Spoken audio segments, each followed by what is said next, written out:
গরিবের মেয়ে যখন বড়লোক বাড়ির বউ। মা, আপনি কি এত রাতে কোথাও বেরোচ্ছেন? হ্যাঁ, ইয়েস, পার্টিতে যাচ্ছি। ও প্লিজ ডোন্ট কল মি মা।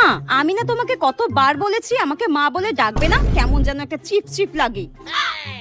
Please call me mom or mummy, আর কিচ্ছু না। কেউ ভূত একটা, যত সব। মা, আপনি ফিরে এসে রাতের খাবার খাবেন তো? তাহলে আমি রান্নাটা চাপিয়ে দিই।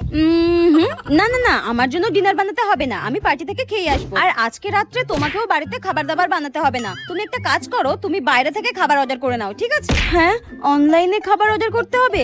কিন্তু মা, আমি তো অনলাইনে খাবার অর্ডার করতে পারি না। হ্যাঁ, তুমি অনলাইনে খাবার অর্ডার করতে পারো না? ও মাই গড, আমার বেটাটা কাকে বিয়ে করেছে? আমার কাছে তো কোনোদিন ফোনই ছিল না। নেহাত আমার বেটা তোমাকে ভালোবেসেছিল তাই, নইলে তোমার মতো ভিখিরি আর গেও ভূতকে এই চৌধুরী বংশের বউ কোনোদিনও করতাম না। যত সব। এতে আমার কি দোষ?